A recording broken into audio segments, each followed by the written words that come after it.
My late son's daughter-in-law left her daughter with me, just for one day, and disappeared for 9 years. When she found out about the inheritance her son had left his granddaughter, she returned with the police accusing me of kidnapping. But in court, I received an envelope. The judge, shocked, asked, "Does she know?" I replied, "Not yet." Before we continue, please subscribe to the channel and let us know where you're listening in the comments. The doorbell rang at 7:30 on a Tuesday morning, which should have been my first warning. Nobody rings doorbells that early unless they're selling something desperate or delivering bad news.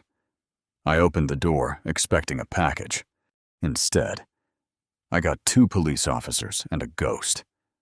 Mr. Harrison, the older detective, badge reading Rivers, had that careful tone cops use when they think you might run. "We need to talk about your granddaughter, Sophia." Behind them stood Jennifer, my son's widow, the woman who'd vanished 9 years ago like smoke and wind. She had tears streaming down her face, the kind that looked rehearsed in a mirror. I'd spent 40 years as an accountant learning to spot fraudulent entries in ledgers. Fraudulent tears weren't much different. "My baby," Jennifer sobbed, reaching past the officers like she was auditioning for a drama series. "Where's my baby?" I heard footsteps behind me. Sophia, 13 now and getting ready for school, appeared in the hallway with her backpack. She froze when she saw the woman at the door. "Grandpa?" Her voice was small, uncertain. "Who was that?" Jennifer's performance kicked into high gear. "Sophia! Oh my God, Sophia, baby, it's me, it's Mommy." I watched my granddaughter's face. She didn't recognize her own mother. Why would she? Sophia was 4 when Jennifer left. Now she was 13, and the woman at my door was a stranger. "Mr. Harrison," Detective Rivers continued, "there's been a report filed about child abduction. We need to sort this out." I felt something cold settle in my chest, not panic. I'd been waiting for this moment for years. I'd prepared for it. But standing there, watching Jennifer play the grieving mother while Sophia pressed herself against my side, the calculated cruelty of it hit me fresh. Of course. "Detective." I kept my voice level. "Reasonable. Please come in. This should be interesting." I let them into my living room, the same room where Sophia had learned to read, where we'd built blanket forts, where she'd cried when she finally understood her mother wasn't coming back. Jennifer walked in like she owned the place, her eyes darting around, cataloging everything, probably calculating value. "Old habits." "I've been searching for her for years," Jennifer told the detective, her voice breaking perfectly on cue. "He took her from me. I just went away for a few days, and when I came back, they were gone." I almost laughed. The audacity was impressive. "Really? If you're going to lie, lie big." She'd learned that somewhere. Is that so? I settled into my chair, the one I'd sat in every night reading bedtime stories to the child Jennifer had abandoned. "Detective, I have documentation, legal guardianship papers, court orders, all properly filed with the state of California. Would you like to see them?" The detective's expression shifted slightly. He'd been expecting a kidnapper, maybe a custody dispute. He wasn't expecting paperwork. Jennifer's tears dried up fast. "Those papers are fake. He tricked me." "Ma'am." Detective Rivers held up a hand. "Let's slow down. Mr. Harrison, do you have these documents available in my study? Would you like me to get them, or would you prefer to accompany me?" Rivers nodded to his partner, who followed me. Jennifer stayed in the living room with Sophia, trying to approach her. I heard my granddaughter's voice, shaky but firm. "Please don't come near me. I don't know you." That's my girl, I thought. 9 years I'd raised her. 9 years of school plays and piano recitals, and teaching her that she didn't have to accept anyone's claims on her, just because they demanded it.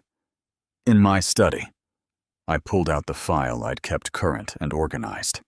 Every document, every court filing, every piece of evidence of Jennifer's abandonment. The officer flipped through it with growing comprehension. "This is pretty thorough," he said. "I'm an accountant," I replied. "Documentation is what I do." Went back in the living room. Jennifer was in full victim mode. He poisoned her against me. "Look at her. She doesn't even know her own mother." "That's because you left when I was 4, Sophia said quietly. She was scared. I could see it in the way she gripped her backpack straps, but she wasn't backing down. "Grandpa showed me pictures so I wouldn't forget what you looked like. But you never called. Not once." The detective was reading through my documents now, his expression hardening. Jennifer noticed. "This is all lies." She tried again. "I was sick. I was traumatized from my husband's death. Mrs. Harrison." Detective Rivers looked up. "These are certified court documents from 2016. That's 9 years ago." "Medina," I corrected softly. "She's Mrs. Medina now. Remarried. Started a whole new life in Sacramento." I smiled, and I knew it didn't reach my eyes. How touching that she's remembered she has a daughter after all this time. "What brought you back?" Jennifer's sudden attack of maternal instinct. Her face flushed. I saw something flicker in her eyes. Fear, maybe, or calculation. She knew I knew something. She just didn't know what yet. "This isn't over," she said, her voice dropping, the sob story going hard. "I'm her mother. I have rights." "No," I said pleasantly. "You really don't." Detective Rivers handed me back my documents. "Mr. Harrison, we'll need you to come to the station and file a full report about the situation." "Ma'am." "You too." He looked at Jennifer with considerably less sympathy than he'd arrived with. "If you want to pursue this, it'll go through family court." Jennifer's jaw clenched. "Fine. I'll see you in court." "Robert." "And I'll see you too. Baby." She reached toward Sophia, who stepped behind me. After they left, Sophia looked up at me. "Grandpa, is she going to take me away?" I put my hand on her shoulder, feeling the weight of every promise I'd made to this child over 9 years. Not a chance. Sweetheart, not a chance. But in my mind, I was already 10 steps ahead, seeing the chessboard clearly. Jennifer hadn't come back out of love. People like her didn't operate on love. They operated on greed, which meant she'd learned about the money. And if she thought she could walk back into Sophia's life after 9 years of silence and claim what my son had left behind, she was about to learn an expensive lesson in consequences. I'd been preparing for this day since 2016, since the day I'd sat in a lawyer's office and made sure every possible angle was covered, every escape route blocked. Jennifer wanted a court battle. She was going to get one. The memories hit me hardest at night, after Sophia had gone to bed, after I'd checked her room 3 times to make sure she was really there, really safe. That's when my mind dragged me back to December 2015. It started with a knock on the door, late afternoon, right before Christmas. Jennifer stood on my porch with little Sophia bundled in a pink winter coat, her small hand gripping her mother's fingers. "Robert, I'm so sorry to ask this." Jennifer's eyes were red from crying. I thought then. Now. I knew better. My aunt in Sacramento is sick. Really sick. I need to go see her. But I can't take Sophia. It's just for 1 day. 2 at most. Can you watch her? Sophia had looked up at me with Stephen's eyes, my son's eyes, and I'd melted like I always did. "Of course," I'd said. "Sophia and I will be fine, won't we?" Princess? She'd nodded, already reaching for me. Even at 4, she'd loved coming to Grandpa's house. I had cookies and cartoons and endless patience for her questions. Jennifer had hugged her quickly, too quickly, I realized later, and promised to call. I'll be back tomorrow. Baby, be good for Grandpa. That was the last thing she'd said to her daughter for 9 years. Tomorrow came. No Jennifer, no phone call. I tried her cell, straight to voicemail. I called her apartment. Disconnected. By day 3, Sophia was asking when Mommy was coming home, and I was running out of gentle lies. Soon, Princess. Mommy's aunt is very sick. She needs to stay a little longer. By day 7, Sophia had stopped asking. By day 14, I'd hired a private investigator. The report came back in January. Jennifer Harrison had moved to Sacramento with a man named Curtis Medina. New apartment, new job, new life. The investigator included photos. Jennifer and Curtis at a restaurant, laughing. Jennifer at a New Year's party, champagne in hand. Jennifer posting on social media about fresh starts and new beginnings. No mention of a daughter. Not one. I'd sat in my study, holding that report, feeling something break and reform inside me. My son, Stephen, had died 2 years earlier in a car accident, and I'd watched Jennifer struggle with single motherhood. I'd tried to help, paid for childcare, covered bills, gave her space to grieve. But I'd missed the signs, the way she looked at Sophia sometimes, like the child was an anchor she wanted to cut loose, the way she'd talk about her life before, meaning before Stephen died, before Sophia existed. She hadn't left because she was traumatized. She'd left because she wanted to. The hardest part was explaining it to Sophia. She was 4, too young to understand abandonment, too young to understand that her mother had chosen a man over her daughter. Mommy's not coming back, I'd finally told her in February, holding her while she cried. But I'm here. I'll always be here. I promise. She'd looked up at me with those eyes, Stephen's eyes, trusting and scared. Forever, forever. I'd promised, and I'd meant it. I remembered taking her to her first day of kindergarten. Jennifer should have been there. I remembered her first piano recital. Jennifer should have been there. I remembered teaching her to ride a bike, reading her bedtime stories, helping with homework, wiping away tears after playground fights. All the moments Jennifer had traded for a fresh start and a new husband. The transformation from grandson to guardian hadn't been easy. I'd been retired, looking forward to quiet years of fishing and reading. Instead, I got PTA meetings and permission slips, and learning to braid hair from YouTube videos. But somewhere in the chaos of those early months, I'd made a decision. If Jennifer was gone, truly gone, then I needed to make it legal. Protect Sophia. Protect what Stephen had left for his daughter. That's when I'd called the lawyer. Victoria Gray had been practical, efficient, thorough. You need full legal guardianship, she told me. But we need to cover all bases. If the mother ever comes back, she could challenge it. What if she voluntarily gives up her rights? Victoria had raised an eyebrow. If she'd do that, you'd have an ironclad case. I'd thought about it for a week. Jennifer had made her choice clear by her actions, but I needed it in writing. I needed her to say on record that she didn't want her daughter. So, I'd had Victoria write a letter, an offer. Come back and be a mother with support and resources, or voluntarily terminate your parental rights and let Sophia have stability. Jennifer had taken option 2 without hesitation. I remembered sitting in the notary's office in June 2016, watching her sign the papers. A psychologist was there, Dr. Helen Stewart.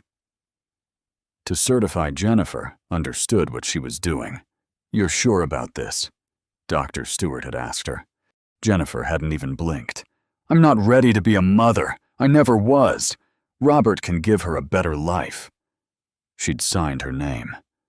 Jennifer Marie Torres. She'd gone back to her maiden name and walked out. Drove back to Sacramento. Posted photos of dinner with Curtis that same night. And I'd sat there, holding those papers, thinking, someday you'll regret this.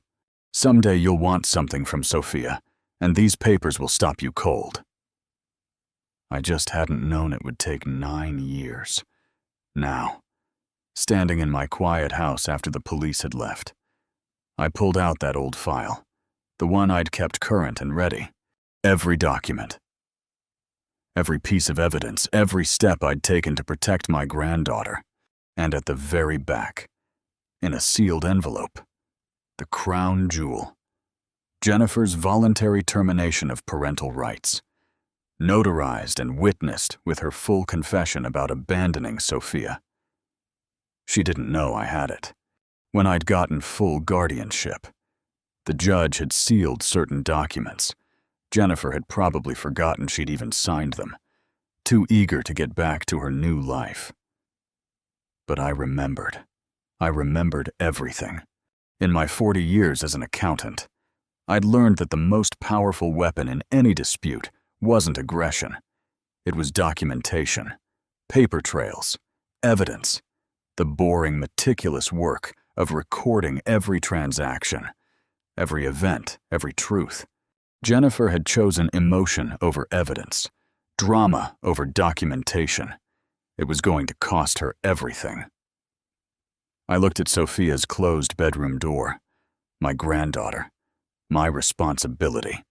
The child I'd raised from age 4 to 13, through tears and laughter, through scraped knees and school projects, through every milestone Jennifer had missed. Jennifer thought she could come back now, after 9 years of silence, because she'd heard about the trust fund. Let her try. I'd spent 9 years preparing for this possibility. 9 years documenting every moment, every decision, every proof that Sophia was mine to protect. Jennifer wanted a court battle over custody and money. Fine. But she was walking into a trap 9 years in the making, and she didn't even know it. I smiled in the darkness of my study, feeling that cold satisfaction settle in my bones. "Come on then, Jennifer," I whispered. "Let's play this out. Let's see what happens when greed meets preparation." The chess pieces were in position. The board was set, and I was 10 moves ahead. February 2016. Victoria Gray's law office smelled like leather and old paper. The kind of smell that made you think about contracts and consequences. She sat across from me, reading through the private investigator's report for the 3rd time, her reading glasses perched on her nose. "This is damning," she said finally. "A mother who abandons her child and starts a new life 500 miles away. But Robert, you need to understand, family court can be unpredictable. Judges sometimes believe in second chances." "I don't want chances," I told her. "I want certainty. I want Sophia protected. Legally. Permanently." Victoria leaned back in her chair. "Then we need to be methodical. Document everything. Every missed call. Every birthday Jennifer forgot. Every moment she chose her new life over her daughter." Methodical. Now that was a word I understood. I'd spent 40 years as an accountant, turning chaos into order, transforming messy receipts and scattered transactions into clean, undeniable ledgers. This wasn't so different. Jennifer's abandonment was just another set of facts that needed proper documentation. I started with phone records. My carrier gave me detailed logs going back to December. 0 incoming calls from Jennifer's number.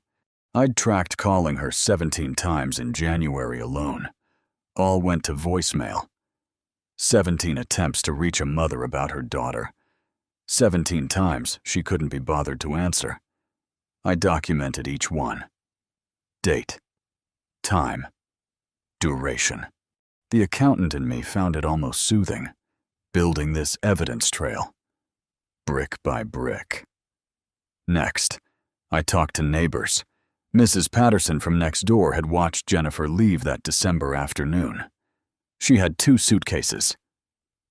Vamos, Patterson told me. Seemed like a lot for visiting a sick aunt for a day or 2. I remember thinking that at the time. Did she seem upset? Worried about her aunt? Mrs. Patterson shook her head. Honestly, she seemed relieved, like someone heading on vacation, not to a sick bed. I wrote it all down, got her to sign a witness statement.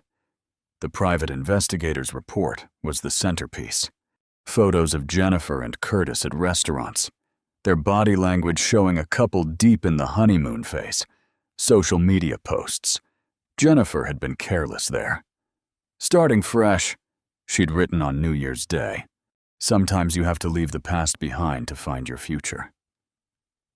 The past. She meant Sophia.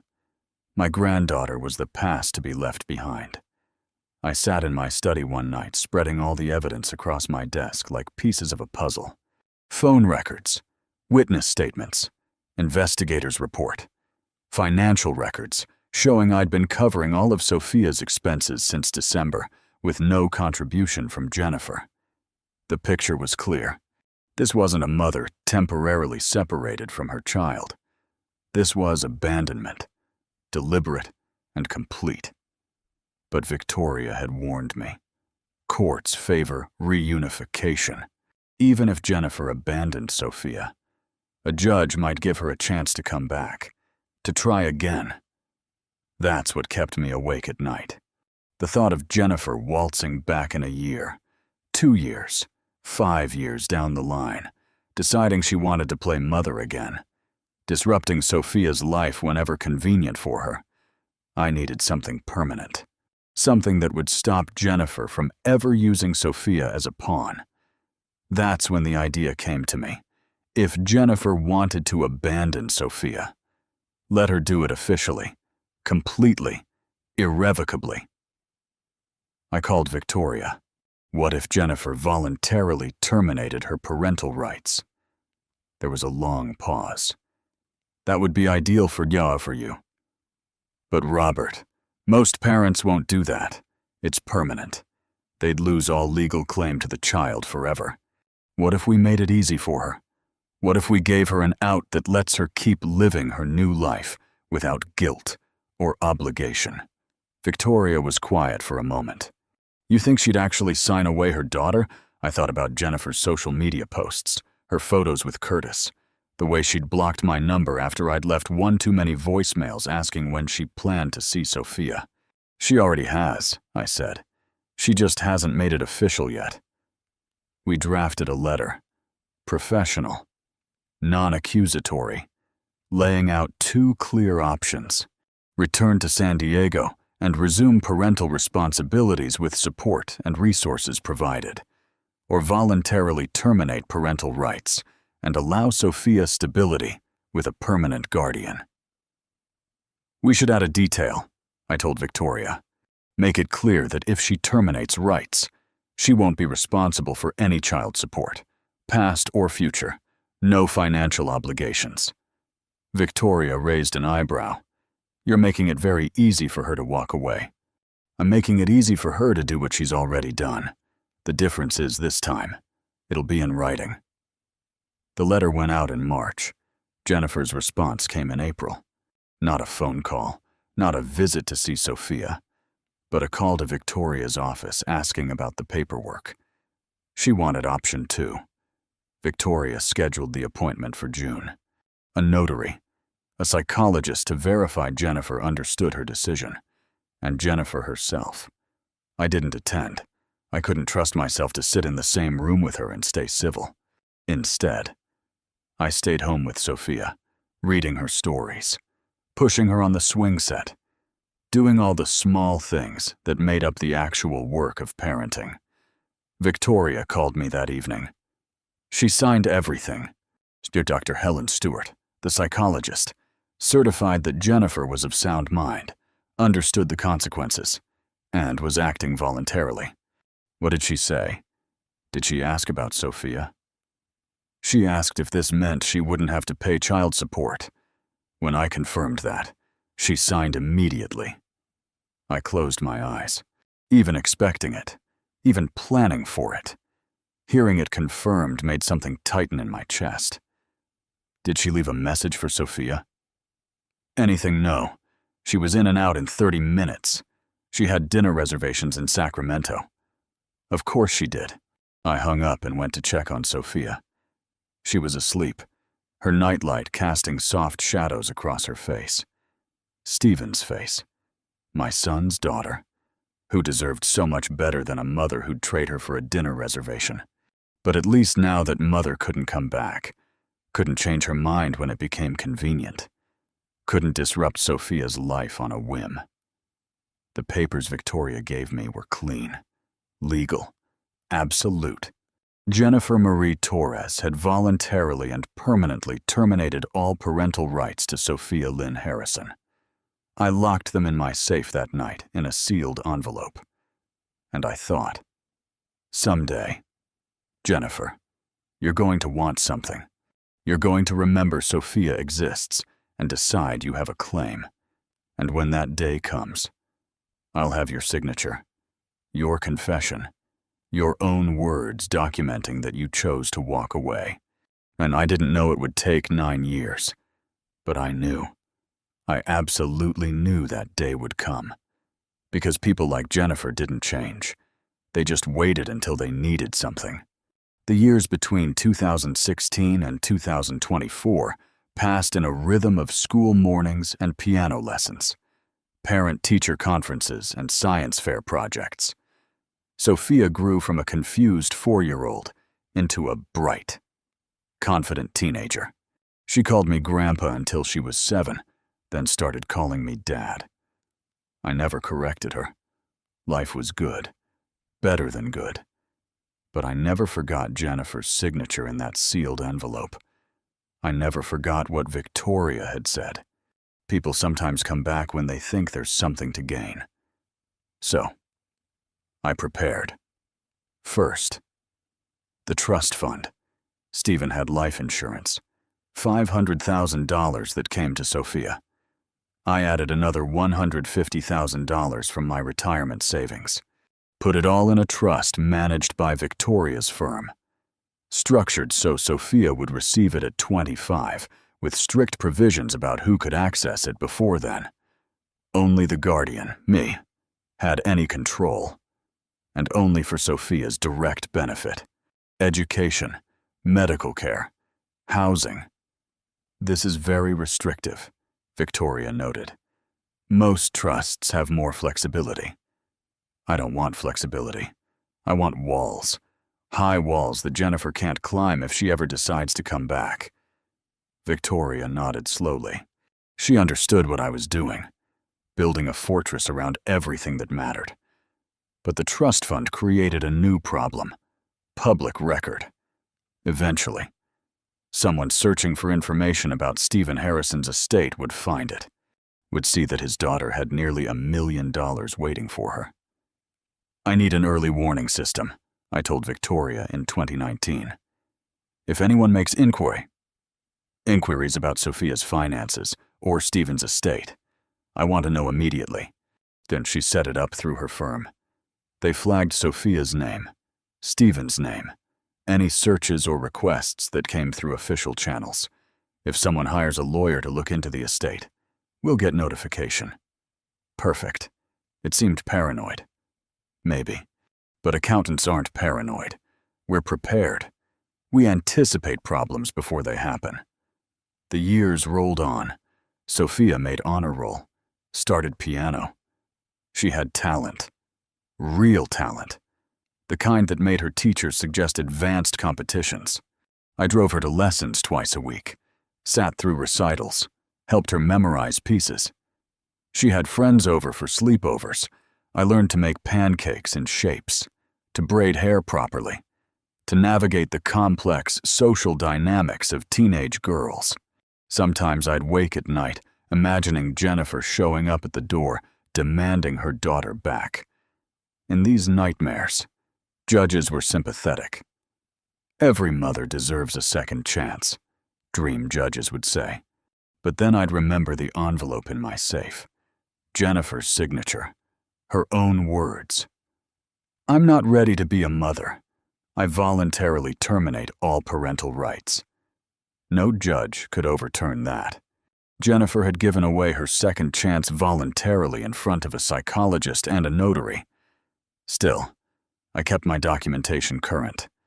Every school report card got filed, every medical record, photos of birthdays, holidays, everyday moments, building a paper trail that showed Sophia was thriving. Safe. Loved. Why do you keep such detailed records? Sophia asked, once finding me organizing files in my study. Habit from work, I told her. Which was true, but not the whole truth. The whole truth was, I was preparing for war. December 2024 brought the call I'd been expecting for 8 years. Victoria's voice was tight. Robert, we got a flag on the monitoring system. Someone made an inquiry about Stephen Harrison's estate last week. My hand tightened on the phone. Who? The request came through a lawyer's office in Sacramento. Martin and Associates. They were asking about probate records, estate value, beneficiaries.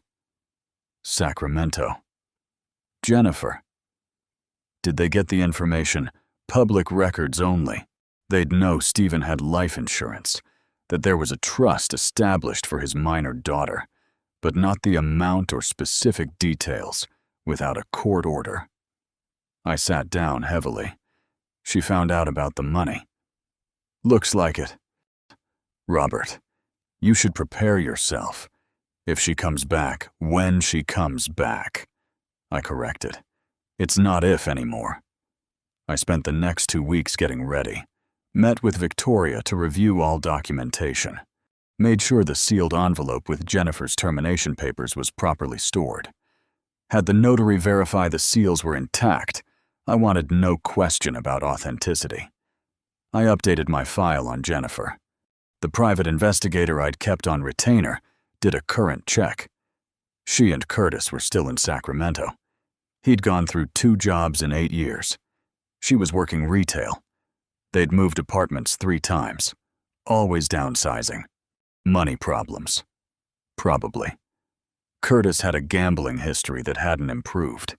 They were living paycheck to paycheck, while nearly $1 million sat in a trust fund for a daughter Jennifer had abandoned.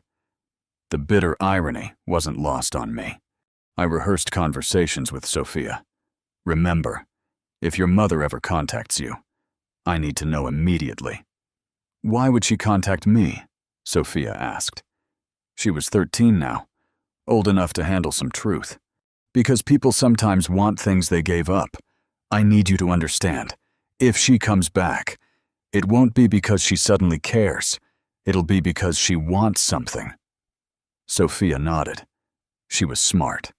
She'd figured out years ago that her mother had chosen to leave. On New Year's Day 2025, I sat in my study and wrote out a timeline. What would happen if Jennifer came back? What would she claim? How would she try to manipulate the situation? She couldn't claim ignorance. She'd signed papers. She couldn't claim I'd stolen Sophia. Courts had granted me legal guardianship. She couldn't claim she'd been searching. 8 years of silence proved otherwise. But she could claim I'd manipulated her into signing away her rights. She could claim she'd been in grief-induced depression. She could claim she wanted to reunite with her daughter, and if she got a sympathetic judge, one who believed in redemption and second chances. No, I couldn't let it get that far. I pulled out the envelope, Jennifer's termination of parental rights. In it, she'd written, in her own hand, that she'd abandoned Sophia deliberately without intention to return. This wasn't just a legal document, it was a confession. And I'd kept it secret for 9 years, waiting for the exact moment it would do the most damage to any claim Jennifer might make. The trick was timing. Reveal it too early, and she'd withdraw her claim. Reveal it too late, and she might gain some sympathy first. No, I needed to let her make her case. Let her lie under oath about how much she'd searched, how much she cared, how circumstances had prevented her return. And then, when she'd committed fully to her story, I'd produce her signature, her confession, her own words destroying every lie she'd told. I smiled in the darkness of my study. 9 years.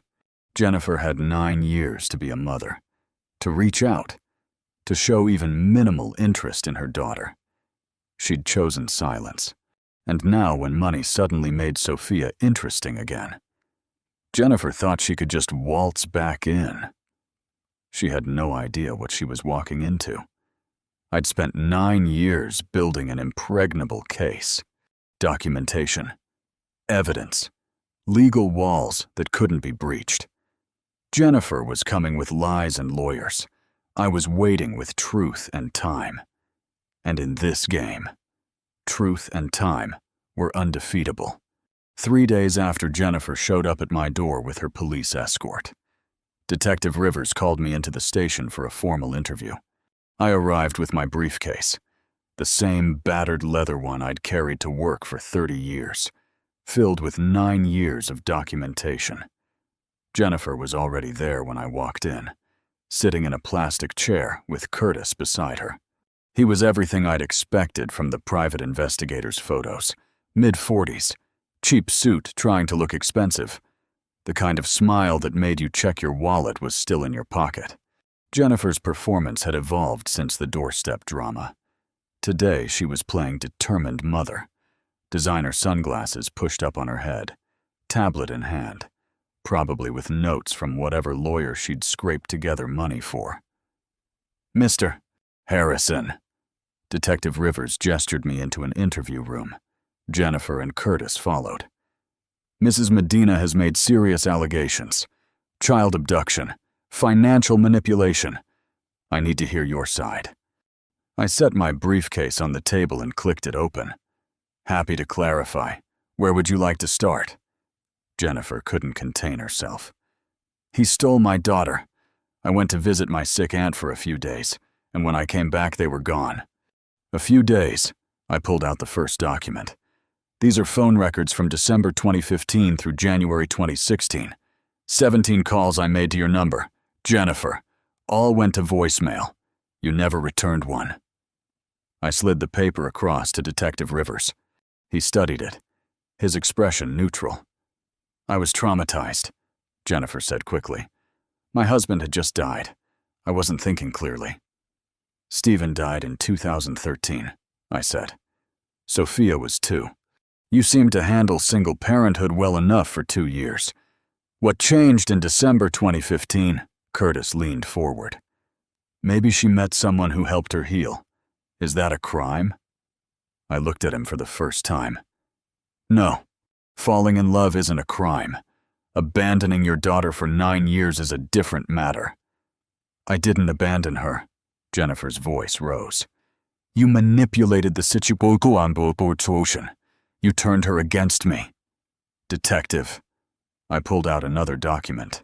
"This is the court order granting me legal guardianship of Sophia, dated June 2016. Approved by Judge Morrison in San Diego County Family Court. All proper channels. All legal." Rivers took the document, reading carefully. I watched Jennifer's face. She was realizing I hadn't just been sitting around for 9 years. I'd been building a fortress. "This is fake," she said, but her voice wavered. "It's notarized and sealed by the court," Rivers said. "Mr. Harrison, how did you obtain guardianship?" "My daughter-in-law disappeared with no contact. After 2 months, I filed for emergency custody to ensure Sophia had legal protection. The court granted it. Because you manipulated them." Jennifer stood up. "You told them lies about me." I told them facts, that you'd left your daughter with me, claiming it was for one day and never returned, that your phone was disconnected, that I'd hired a private investigator who found you 500 miles away, living with Mr. Medina here, starting a new life. Curtis's jaw tightened. Jennifer grabbed his arm. You had no right, she hissed. She's my daughter. Then where were you? The question came out harder than I'd intended. Where were you for her 5th birthday? Her first day of kindergarten? When she learned to read? When she cried herself to sleep, asking why Mommy didn't want her anymore? The room went very quiet. I think, I said, pulling out another document, that what's really happening here became clear when I got this notification from my attorney last month. Someone using a Sacramento law firm made inquiries about Stephen Harrison's estate, about probate records, about assets left to his daughter. Jennifer's face lost color, just a shade, but I saw it. Curtis's hand twitched on the table. Tell me, Jennifer. I kept my voice conversational, almost friendly. When exactly did you learn about the trust fund? I don't know what you're talking about. The trust established from Stephen's life insurance and my investments. $850,000 held for Sophia until she's 25. Curtis's eyes widened just slightly. Jennifer grabbed his hand. That's my daughter's money, she said. Yes, it is. Sophia's money, not yours. And she gets it when she's 25, managed by her legal guardian until then. I paused. Which is me. Detective Rivers was watching Jennifer now with a different expression. Less sympathy, more calculation. He'd seen this before. People who showed up when there was money involved. This is quite a coincidence, Rivers said slowly.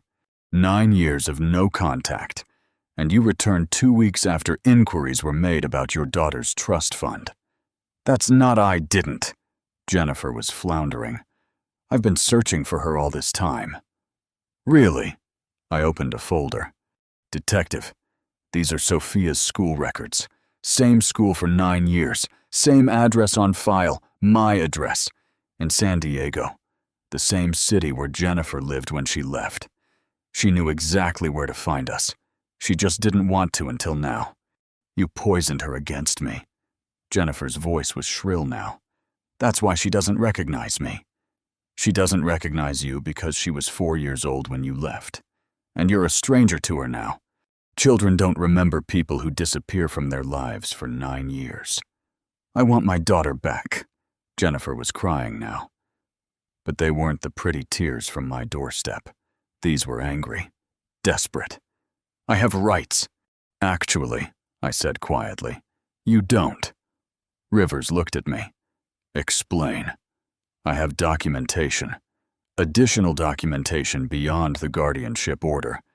But I'd prefer to present it in court before a judge, where it can be properly examined. I smiled at Jennifer. It wasn't a kind smile. I think we all deserve our day in court. Don't you agree? Jennifer, she stared at me, and I saw the first flicker of real fear in her eyes. She was beginning to understand she'd walked into something she couldn't control. Curtis stood up. Come on.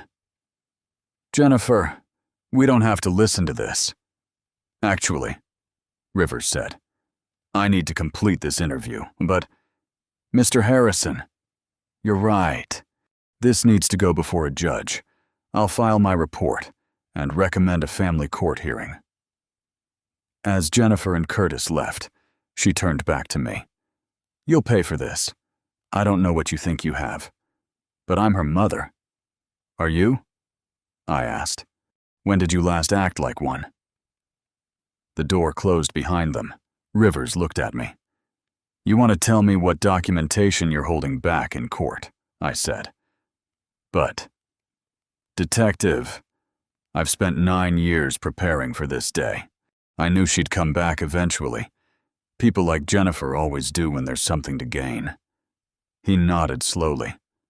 For what it's worth. That little girl at your house looked happy. healthy, loved. That woman looks like someone who just found out her lottery ticket might be fake. Interesting comparison, I said, standing and closing my briefcase. Very interesting indeed. February brought cold rain to San Diego and Jennifer to family court. She had upgraded lawyers, probably maxed out a credit card for this one. He was younger, aggressive, with that hungry look of someone desperate for a win. I sat with Victoria Gray at the defendant's table. Sophia sat beside me, gripping my hand so tight I could feel her pulse. "You okay?" "Sweetheart," I whispered. "Is she going to take me away? Not a chance." Jennifer's lawyer. His name was Richard Burke. I'd looked him up. Stood to make his opening statement. He paced like he thought he was in a TV courtroom drama. "Your Honor, this is a tragic case of parental alienation and legal manipulation. My client, Jennifer Medina, temporarily left her daughter with her grandfather while dealing with grief and trauma from losing her husband. When she returned, she found her father-in-law had manipulated the system to steal legal custody. Judge Harold Mitchell, 60-something with tired eyes that had seen every family tragedy imaginable, listened without expression. Burke continued warming to his theme. Mrs. Medina was not in a mental state to fight a custody battle in 2016. She was grieving, alone, struggling to survive. And Mr. Harrison took advantage of that vulnerability to permanently separate a mother from her child. It was a good story. If I hadn't lived through the reality, I might have believed it myself. She has spent years trying to find her daughter, trying to rebuild her life so she could provide a proper home. And now, after all this time, she's finally in a position to be the mother Sophia deserves.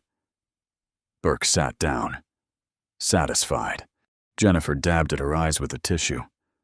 Curtis, sitting behind her, tried to look supportive. Judge Mitchell turned to Victoria. "Ms. Gray." Victoria stood. She didn't pace.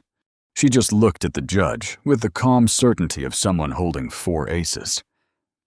"Your Honor, Mr. Harrison obtained legal guardianship through proper channels in 2016. He has raised his granddaughter for 9 years. She's an honor student, takes piano lessons, is in therapy to deal with abandonment trauma from her mother's disappearance. She's thriving." "She was stolen," Jennifer burst out. Burke grabbed her arm, but she shook him off.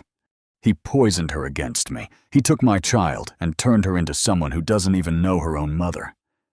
Judge Mitchell raised a hand. "Mrs. Medina, you'll have a chance to testify. Right now. I want to hear counsel." Victoria continued, as if there'd been no interruption. "The guardianship was granted because Mumpin Medina, then Ms. Harrison, abandoned her 4-year-old daughter without contact for months. She has not attempted contact in 9 years. No phone calls, no letters, no birthday cards, nothing, because he hid them from me. Mrs. Medina." Judge Mitchell's voice went cold. "One more outburst, and you'll wait outside. Do you understand?" She subsided, but her face was flushed with anger. Burke was whispering urgently in her ear. The testimony began. Burke called Jennifer first. She told her story well. I had to admit, the grief, the trauma, the temporary separation that became permanent when I manipulated the court. She cried at the right moments, talked about how much she'd missed her daughter. "And when did you discover where Sophia was?" Burke asked. Careful, I thought. This is where it gets tricky. "Recently," Jennifer said. "I'd been searching, but Mr. Harrison had hidden them well. Hidden them in the same house where you left your daughter," I murmured to Victoria. "At the same address you had for years." Victoria's lips twitched. Burke moved to his closing theme. "Your Honor, every child deserves their mother. Mrs. Medina has made mistakes, but she's ready now to be the parent Sophia needs. We ask that custody be returned to her with Mr. Harrison receiving visitation rights." Sophia's hand tightened on mine. I squeezed back. Judge Mitchell looked at the documents Burke had submitted. Then he looked at Victoria. "Mrs. Gray, your client wishes to respond. He does." "Your Honor." I stood up, reached into my briefcase, pulled out the brown envelope I'd kept sealed for 9 years. "Your Honor, I'd like to submit additional evidence." Burke was on his feet. "Objection. We weren't notified of additional documents. They're part of the original guardianship file," Victoria said smoothly. "Sealed by court order in 2016. Mr. Harrison is requesting they be unsealed and entered into evidence." Judge Mitchell frowned, approached. We walked to the bench, Victoria, Burke, and me. The judge took the envelope, examining the seal. His eyebrows rose. "This was sealed by Judge Morrison as—" "Yes, Your Honor. I requested certain sensitive documents be sealed to protect all parties. But given Mrs. Medina's claims, I believe they're relevant now." Judge Mitchell broke the seal and began reading. I watched his face. The first page brought a slight frown. The second page, his expression hardened. By the third page, he looked at Jennifer with something approaching contempt. "Mrs. Medina," he said, his voice cutting across the courtroom. "Do you know what's in this document?" Jennifer looked confused. "No, Your Honor." The judge looked at me. "She doesn't know." "Not yet." "Your Honor." Judge Mitchell sat back. He was angry now. I could see it in the set of his jaw. "This is going to be read into the record. Mr. Burke, you're going to want to hear this." Burke looked confused. Jennifer looked scared. Curtis leaned forward, trying to understand what was happening. I returned to my seat. Sophia looked up at me. "Grandpa, it's okay," I said quietly. "Everything's going to be okay." Judge Mitchell's voice was cold as he began to read. "Voluntary termination of parental rights. Jennifer Marie Torres, dated June 15th, 2016. The courtroom went silent. You could have heard a pin drop. Jennifer's face went white. Not pale. White, like every drop of blood had drained away. Her mouth opened, forming a small O of shock. Burke spun to look at her. "What is this?" Curtis stood up in the gallery.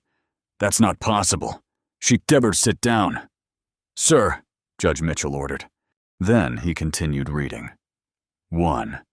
Jennifer Marie Torres. Do voluntarily and permanently terminate all parental rights to my daughter, Sophia Lynn Harrison. This document is signed in the presence of a notary public and doctor, Helen Stewart, licensed psychologist, who certifies I am of sound mind and understand the permanent nature of this action. Jennifer made a sound, half gasp, half sob. Burke was frantically whispering to her, but she wasn't responding. She just stared at the judge like she was watching her own execution. Judge Mitchell turned the page, and here we have a personal statement from Mrs. Torres. He looked at Jennifer over his reading glasses. "Would you like me to read this aloud?" "No," Jennifer whispered. "Please, no." "I think we need to hear it." His voice was implacable. "I, Jennifer Torres, acknowledge that I voluntarily left my daughter Sophia with her grandfather Robert Harrison on December 10th, 2015, with the stated intention of visiting a sick relative for 1 day. This was false. I left because I was not prepared to be a mother and wanted to start a new life with Curtis Medina in Sacramento. I did not intend to return for my daughter. I voluntarily terminate all parental rights because I am not capable of being the mother Sophia needs." The silence in the courtroom was absolute. Jennifer's face had gone from white to red. Tears were streaming down her cheeks. But these weren't calculated tears. These were shame and rage and humiliation all mixed together. Curtis had his head in his hands. Burke looked like a man who just realized his parachute hadn't opened. And I sat there watching 9 years of preparation pay off in the most beautiful way possible. Judge Mitchell wasn't done. He held up the document so the courtroom could see Jennifer's signature, bold and undeniable at the bottom of the page. "Mrs. Medina," he said, his voice like ice. "This is your signature. Is it not?" Jennifer couldn't speak. Her mouth opened and closed, but no sound came out. She looked like someone who just watched their entire world collapse in slow motion. Burke tried to recover. "Your Honor, we need time to examine this document to verify its authenticity. My client was clearly not in her right mind when—" "Your client signed this in the presence of a licensed psychologist who certified her mental competency." Judge Mitchell flipped to another page. "Dr. Helen Stewart. Is Dr. Stewart available?" Victoria stood. "She's in the hallway." "Your Honor, we anticipated she might be needed." Of course we did. 9 years of preparation meant anticipating everything. The bailiff brought Dr. Stewart in. She was in her 60s now. Gray hair pulled back in a professional bun, carrying a leather folder that probably contained her own records of that day. "Dr. Stewart," Judge Mitchell said, "do you recognize this document?" She took it, studied it, nodded. "Yes." "Your Honor, I was present when Mrs. Torres, Mrs. Medina, signed this voluntary termination in June 2016. And can you describe her mental state at the time?" "She was completely lucid. Calm, actually. She understood exactly what she was signing, and what it meant. I asked her multiple times if she was certain, if she understood this was permanent. She said yes, each time." Jennifer made a sound, half sob, half protest. Curtis had his arm around her shoulders, but he looked like he wanted to bolt from the courtroom. "Did she appear coerced in any way?" Judge Mitchell asked. "Not at all. Mr. Harrison wasn't even present for the signing. It was just Mrs. Torres, myself, the notary, and her attorney at the time, Ms. Gray, who had explained everything thoroughly." Burke was frantically scribbling notes. "Your Honor, depression can manifest as calm acceptance. My client had lost her husband 2.5 years earlier," I said quietly. Everyone turned to look at me. "Stephen died in 2013. This document was signed in 2016. And if I may—" "Your Honor." Judge Mitchell nodded. I stood up. Time to twist the knife just a little deeper. "Jennifer didn't just sign the termination papers. She also provided a detailed timeline of her actions. Would the court like to hear it?" Jennifer's face went from white to gray. Burke was shaking his head frantically at her, but it was too late. The judge was already looking at the next page. "December 10th, 2015. Judge Mitchell read, "I left Sophia with Robert, claiming I needed to visit a sick aunt in Sacramento. This was false. I had already met Curtis Medina and planned to start a new life with him. December 11th, I moved into Curtis's apartment in Sacramento. December 15th, I blocked Robert's number because his calls were inconvenient. December 25th, Christmas Day, I did not contact my daughter." The courtroom was silent except for Jennifer's quiet crying. January through May 2016. The judge continued, "I made no attempt to contact my daughter or inquire about her welfare. When Mr. Harrison's attorney contacted me with the termination papers, I was relieved to have a legal way to end my parental obligations." Burke stood up. "Your Honor, this is clearly a document obtained under duress. Sit down." "Mr. Burke." Judge Mitchell's voice cracked like a whip. "I've heard enough. Mrs. Medina, do you deny that this is your signature?" Jennifer looked up, her face blotchy with tears. "I was confused. I didn't know what I was doing." "Doctor, Stewart has testified you were completely competent. The notary certified your identity. You signed in the presence of your own attorney." He looked at her with something approaching disgust. "You abandoned your 4-year-old daughter and legally surrendered all rights to her. And now, 9 years later, after you discovered she has a trust fund worth $850,000, you suddenly want to be a mother again." I didn't." Jennifer was falling apart.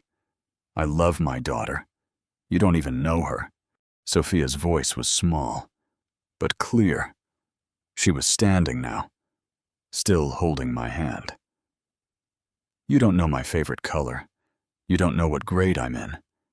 You don't know anything about me." Jennifer turned to look at her daughter. "Baby. I don't call me that. I'm not your baby. I haven't been your baby since I was 4 years old." The courtroom was absolutely still. Even Burke had no response to that. Judge Mitchell set the papers down. "Mrs. Medina, you voluntarily and permanently terminated your parental rights in 2016. That termination was legal, properly witnessed, and final. You have no legal standing to challenge Mr. Harrison's guardianship. You have no right to custody of Sophia. You have no claim to her trust fund." "Do you understand?" Curtis stood up suddenly. "This is ridiculous. That old man manipulated everything. He threatened us." Jennifer was scared. Scared I couldn't help it. The word came out with more edge than I'd intended. Scared people don't post vacation photos on social media. Scared people don't go to parties and restaurants and Mexico resorts without their children. Curtis's face flushed red. "You don't know what you're talking about." Don't I looked at Victoria. She pulled out her folder, the one I'd been saving for exactly this moment. "Your Honor," Victoria said, "we have extensive documentation of Mrs. Medina's activities from December 2015 through 2016. Private investigator reports, social media posts, photographs. I think they paint a very clear picture of someone who wasn't scared or confused. She was happy to start a new life without her daughter. Burke tried one more time.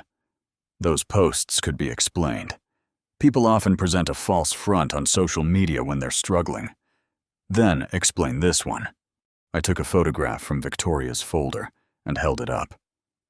It was a screenshot dated July 4th, 2016. 3 weeks after Jennifer signed away her rights. This is from Jennifer's Facebook page. She's on a boat with Curtis. The caption reads, "Finally free to live my best life. No regrets. No looking back." The words hung in the air like an indictment. Jennifer buried her face in her hands. Curtis looked like he wanted to hit someone. Probably me. Judge Mitchell studied the photograph. When he looked up, his expression was granite. "I've seen enough. This court will reconvene tomorrow at 9 a.m. for final arguments and ruling. Mrs. Medina. Medina, I suggest you use that time to consider whether you really want to continue this farce." He banged his gavel. Court adjourned.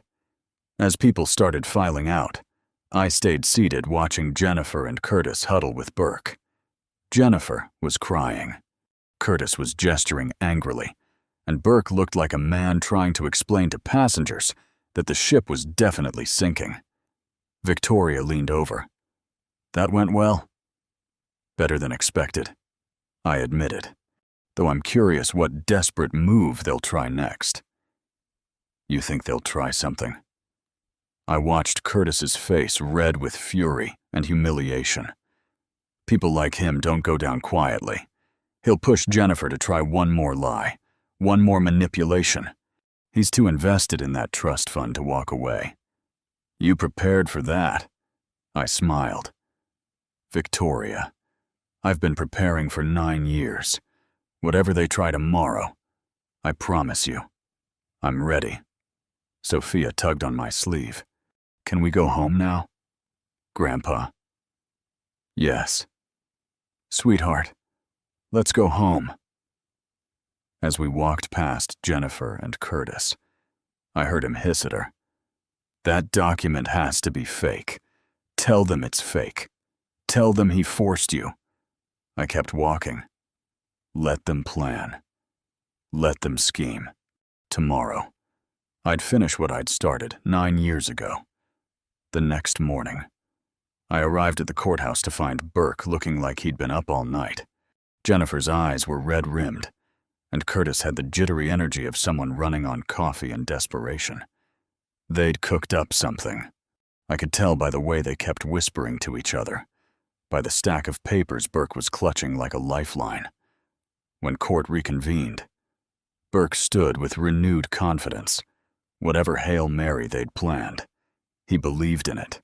Your Honor, after yesterday's revelations, my client spent the night confronting some very painful memories. Memories she'd repressed due to trauma. Here we go, I thought. Let's see what fiction they've created. Mrs. Medina now remembers that Mr. Harrison threatened her in 2016. He told her if she didn't sign the termination papers, he would make sure she never saw her daughter again. He would destroy her reputation, her relationship with Curtis, everything. Judge Mitchell looked skeptical. She remembers this now. After 9 years, trauma can cause memory suppression. Your Honor, but yesterday's stress brought it all back. Burke pulled out his papers. We also have evidence that Mr. Harrison has been financially controlling the trust fund he established. He's the sole administrator. Sophia can't access any of it without his permission. That's not protection. That's control. I glanced at Victoria. She looked unimpressed. And furthermore, Burke was warming up now. We have testimony from Curtis Medina about Mr. Harrison's behavior. Curtis, please stand. Curtis stood, trying to look respectable. He'd upgraded from yesterday's cheap suit to something slightly less cheap. Tell the court what happened when you tried to contact Mr. Harrison about Jennifer seeing Sophia. Curtis cleared his throat. I called him in 2023. Jennifer had been in therapy working through her issues and wanted to reconnect with her daughter. Harrison told me, and I quote, "Jennifer made her choice. She signed papers. Tell her to stay away or there would be consequences." It was a good lie, specific enough to sound real, vague enough to be hard to disprove. Is this true, Mr. Harrison? Judge Mitchell asked. I stood up. No, Your Honor. I received no call from Mr. Medina in 2023 or any other year. I'd be happy to provide my phone records going back 9 years if the court requests them. Burke jumped in. Phone records can be manipulated. By a retired accountant with no technical expertise. I smiled. Your Honor, I kept records because that's what I do. Every document, every communication, every expense related to Sophia's care. If Mr. Medina called, there'd be a record. There isn't one because the call never happened. Curtis's face flushed. Maybe it was 2022 or 2021. I don't remember exactly. But you remembered the exact quote. Victoria stood now. Mr. Medina, isn't it true you've never contacted Mr. Harrison about anything until you and Mrs. Medina showed up with police last month? Curtis was floundering. Burke tried to redirect. The point is, Your Honor, that Mr. Harrison has systematically isolated Sophia from her mother by following the court order that her mother voluntarily signed. I kept my voice calm. Reasonable. Your Honor, if I may address the trust fund concern, Judge Mitchell nodded. The trust is structured to protect Sophia's inheritance until she's mature enough to manage it responsibly. Age 25. This is completely standard for trusts of this size. I'm the administrator because I'm her legal guardian. But the trust has strict provisions. I can only use funds for Sophia's direct benefit. Education, medical care, housing. Every expenditure is documented and reviewable by the court. He could be stealing from it. Jennifer burst out. "How do we know he's not—" "Annual audits," Victoria said, pulling out yet another folder. "Conducted by an independent accounting firm, every penny accounted for. Would you like to review them?" "Your Honor." Burke was looking desperate now. "What about the claim that Harrison threatened my client into signing the termination? Dr. Stewart testified yesterday that I wasn't even present when Jennifer signed," I said. "How exactly did I threaten her?" "Through his lawyer." Jennifer stood up. "Victoria Gray told me if I didn't sign, you'd make sure I lost everything. You'd tell Curtis about—" She stopped abruptly. "About what?" Judge Mitchell leaned forward. "Tell Curtis about what? Mrs. Medina." Jennifer looked trapped. She'd almost said something she shouldn't have. "Nothing. I just meant he threatened to ruin my new relationship." "By doing what?" I asked. "By telling Curtis the truth. That you'd abandoned your 4-year-old daughter. Was that the threat? Jennifer, that your new boyfriend might learn who you really are." The courtroom went quiet. Victoria pulled out another document. "Your Honor, we have the letter Mr. Harrison sent to Mrs. through our office in 2016. Would you like to read it?" She handed it to the judge. He read it silently, then looked at Jennifer with barely concealed contempt. "This letter offers 2 options: return to San Diego and resume parental responsibilities with support provided, or voluntarily terminate rights. There's no threat, no coercion, just 2 clear choices. You chose option 2. Mrs. Medina." Burke tried again. "Your Honor, my client was not in a mental state to make that choice." "Stop." Judge Mitchell held up his hand. "I've heard enough of this, Mr. Burke. Your client signed legal documents witnessed by a psychologist, a notary, and an attorney. She then disappeared for 9 years without a single attempt to contact her daughter. Now she claims she was threatened, but her only evidence is recovered memories that conveniently appeared yesterday. This is insulting to the court's intelligence." "Your Honor, I said enough." The judge's voice was final. "Medina, did you or did you not voluntarily sign the termination of parental rights?" Jennifer looked at Curtis, at Burke, at the floor. Finally, in a voice barely above a whisper, "I signed it, and did Mr. Harrison threaten you or force you to sign? I know. But he gave me no choice. He gave you 2 choices. You chose the one that let you walk away without responsibility or guilt." Judge Mitchell leaned back. "Tomorrow I'll deliver my final ruling. But I'll tell you now, nothing I've heard today has changed my view of this case. You abandoned your daughter. You signed away your rights. And you only came back when you learned there was money involved. That's not motherhood. That's opportunism." Burke slumped in his chair. Curtis was whispering furiously to Jennifer, and Jennifer was crying again. But these weren't tears of sadness. These were tears of rage and frustration, and the bitter recognition that her scheme had failed. I sat back, Sophia's hand still in mine, and felt something close to satisfaction. They'd tried their counterattack.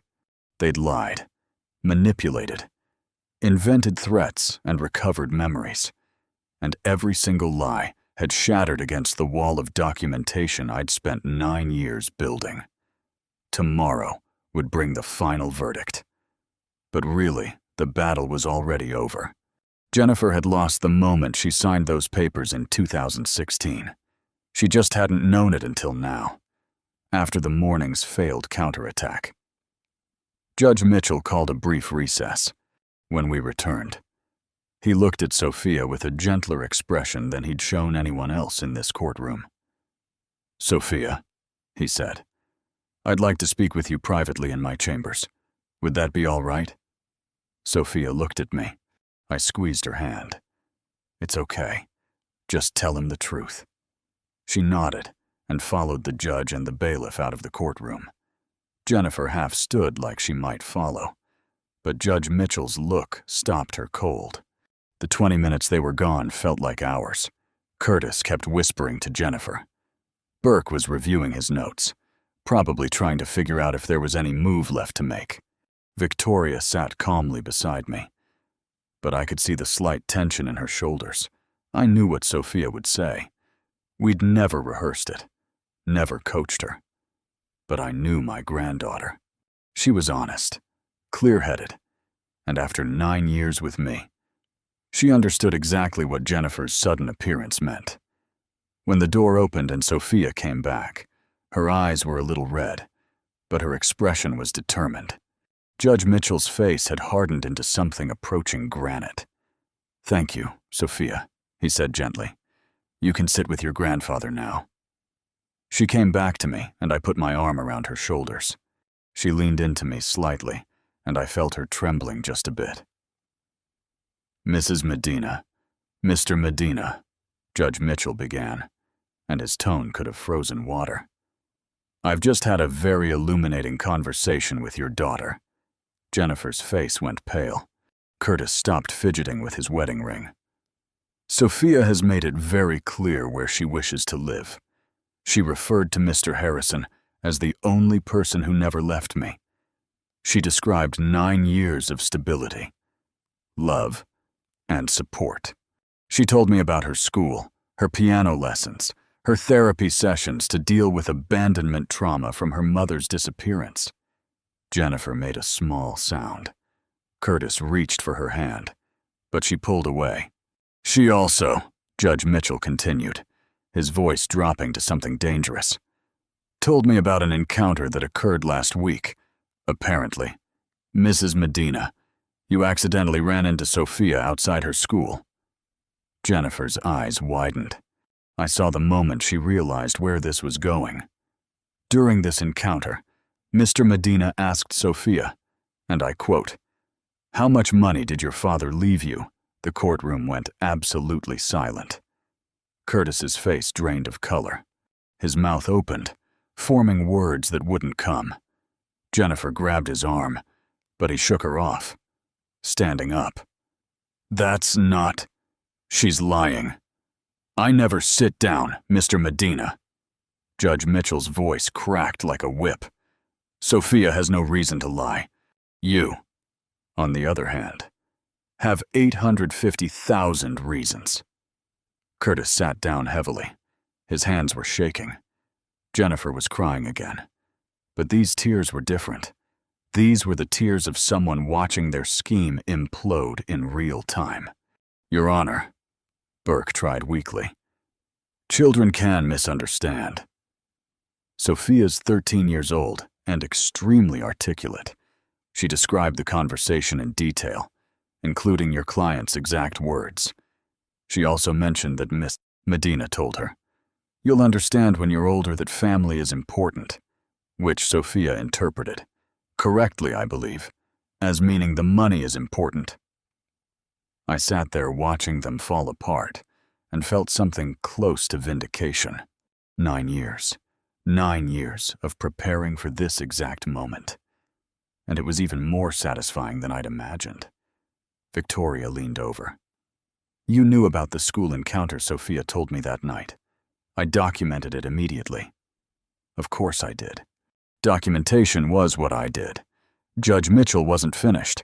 I'm also calling Child Protective Services to provide their assessment." Ms. Anderson, a woman in her 40s, stood from the back of the courtroom. She looked professional, competent, and she was holding a thick file. Ms. Patricia Anderson, social worker. She introduced herself. "Your Honor, I've been monitoring Sophia Harrison's case since Mr. Harrison was granted guardianship in 2016. I conduct annual home visits and reviews. And your assessment, Sophia's thriving. She's an A student, participates in extracurricular activities, has healthy friendships. She's been in therapy since 2016 to process abandonment issues, and her therapist reports excellent progress. The home environment is stable, loving, and appropriate. And your recommendation regarding custody. Any change in custody at this point would be severely detrimental to Sophia's psychological well-being. She's been with Mr. Harrison for 9 years, the majority of her life. He's the only stable parental figure she's known. Removing her would re-traumatize her and undo years of therapeutic progress. Jennifer looked like she'd been slapped. Burke had his head in his hands. Curtis was staring at the floor. His jaw clenched so tight I could see the muscles jumping. Furthermore, Ms. Anderson continued, Sophia has explicitly stated she does not wish to have contact with her biological mother. She views her as a stranger who abandoned her and only returned for financial gain. Out of the mouths of babes, I murmured. Sophia heard me and almost smiled. Judge Mitchell set down his papers. I've heard enough. This court will reconvene tomorrow morning at 9 a.m. for final judgment. But I'll tell you now. Mr. Burke, if you have your client's best interests at heart, you'll advise her to accept the inevitable. This case is over. He stood. And we all stood. As the judge left, Jennifer turned to look at me. Her face was a mask of rage and humiliation and desperate, impotent fury. You poisoned her against me, she hissed. You turned my daughter into someone who doesn't even know her own mother. I looked at her calmly. No.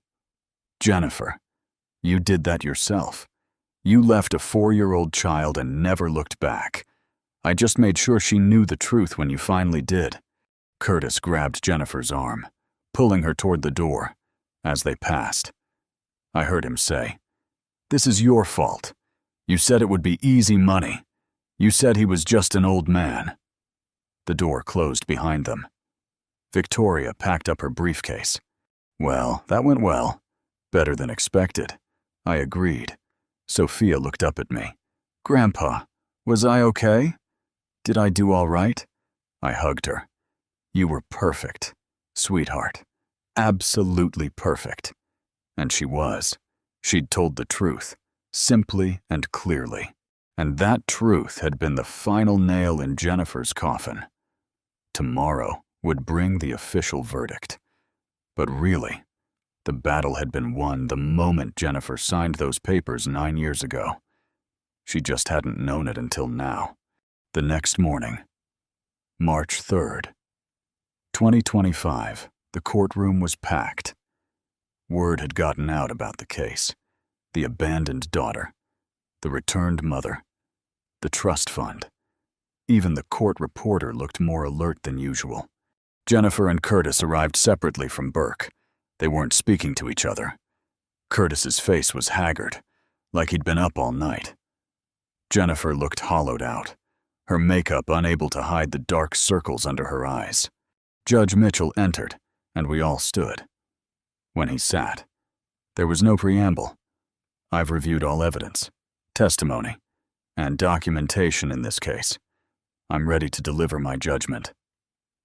The courtroom held its collective breath. Jennifer Medina, formerly Jennifer Harrison, voluntarily and legally terminated her parental rights to Sophia Lynn Harrison in June 2016. This termination was witnessed, notarized, and certified by a licensed psychologist. It was done with full knowledge and consent. California law is clear. Such terminations are permanent and irrevocable, absent extreme circumstances such as fraud or coercion. No such circumstances exist here. Jennifer's hands were clenched so tight her knuckles were white. Mrs. Medina's claim that she was threatened or coerced is contradicted by every piece of evidence. Dr. Stewart's testimony confirms she was competent and willing. The written statement she provided details her deliberate of her daughter. Her own social media posts from 2016 celebrate her freedom and new life. Burke started to stand, but Judge Mitchell waved him down. Furthermore, Ms. Medina made no attempt to contact her daughter for 9 years. No calls, no letters, no birthday cards, no child support. She only returned when she learned of a substantial trust fund. This timing is not coincidental. It is damning. Curtis was staring at the floor. Jennifer was crying silently, but there was anger in those tears, not remorse. Robert Harrison has raised Sophia for 9 years. He obtained legal guardianship through proper channels. He has provided a stable, loving home. Sophia is thriving academically, socially, and emotionally.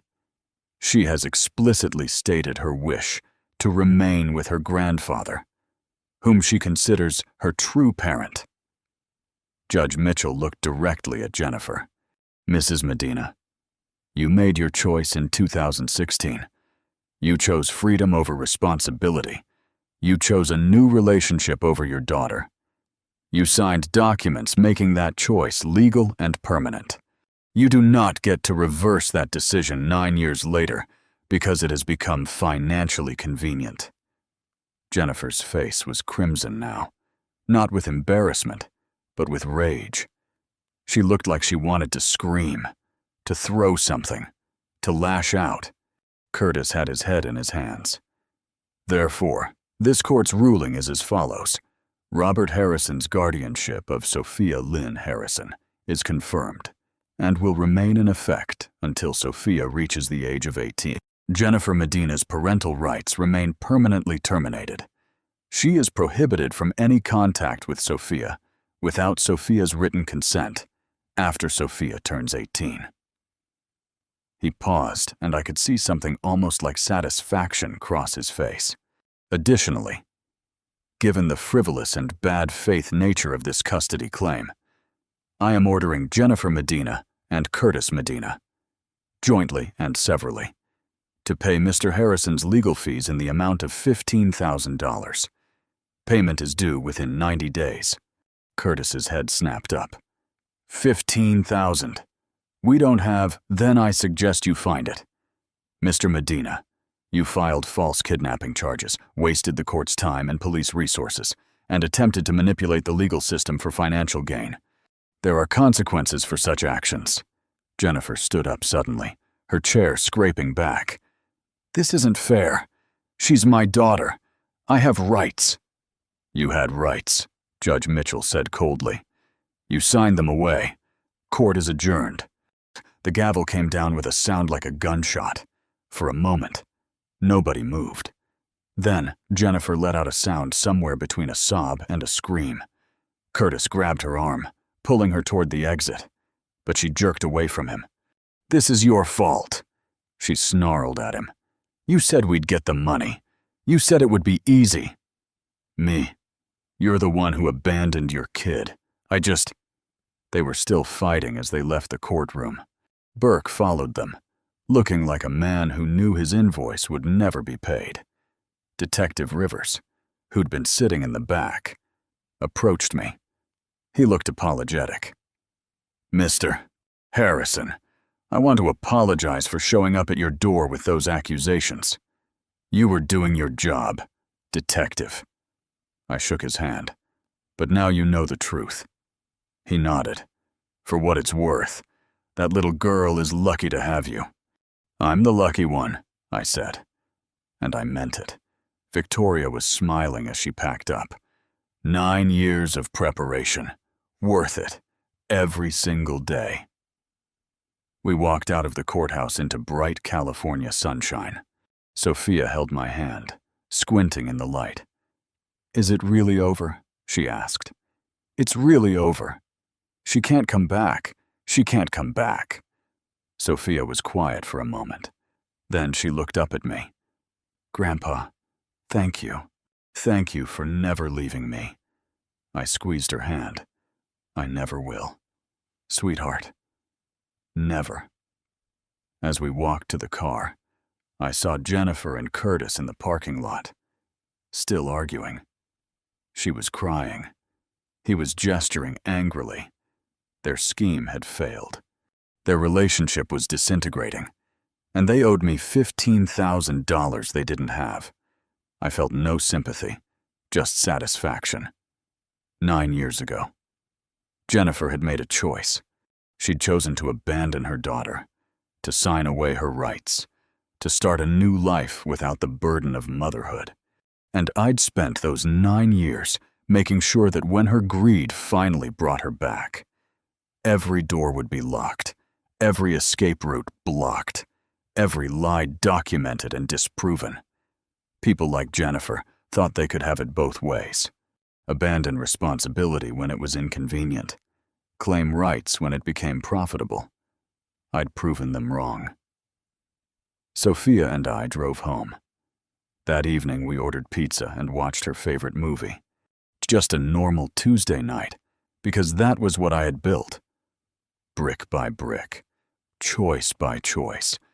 The kind of ordinary that people don't realize is actually extraordinary until it's already become rare. 9 years of normal Tuesday nights. 9 years of stability. Routines that didn't fracture. Promises that didn't disappear when things got inconvenient. And a kind of love that didn't need announcements because it showed up in small, consistent ways that never asked to be noticed.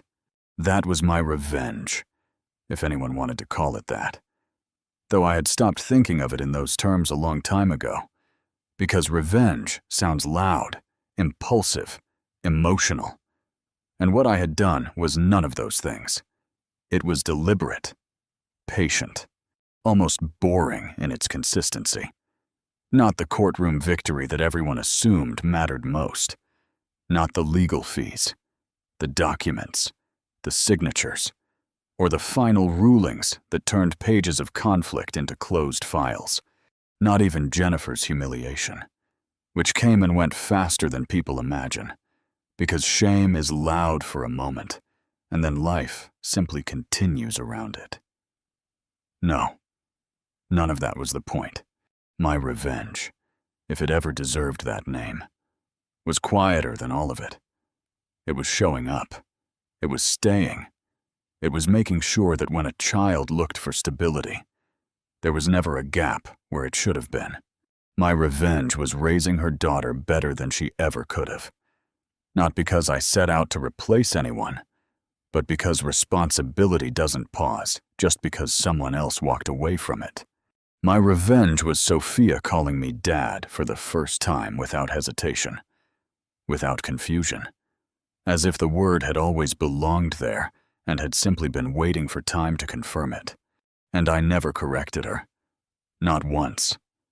Because some truths are not claimed, they are earned through years of presence, through thousands of ordinary Tuesdays that no one else sees, but that shape everything a child becomes.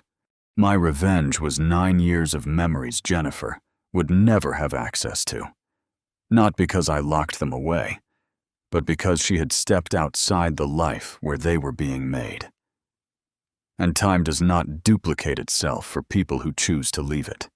School mornings, scraped knees, late-night fevers, quiet conversations at the kitchen table, laughter that started over something trivial and ended up meaning everything, none of it dramatic on its own. But together it formed a foundation that could not be replicated by regret or hindsight. She'd signed away her daughter thinking she was choosing freedom, thinking she was choosing a different kind of life, something lighter, less complicated, more her own. But what she didn't understand was that some decisions don't remove responsibility. They only transfer its weight to someone else who refuses to drop it. I had turned that daughter into someone strong, someone thoughtful, someone who understood what consistency feels like even when the world around her didn't always offer it. And I had done it not as a statement, not as a punishment, but because every day she needed that stability. I simply chose to provide it. And that, in the end, was what I called justice, not the kind written in court documents or declared in final rulings, but the kind that lives quietly in a person's character years later, the kind that cannot be undone by apologies or rewritten by excuses, the kind that doesn't announce itself as victory, but simply exists as proof that something mattered enough to be protected when it would have been easier not to. If you like this story, please like this video, subscribe to the channel, and share your impressions of this story in the comments. to listen to the next story. Click on the box on the left. Thank you for watching.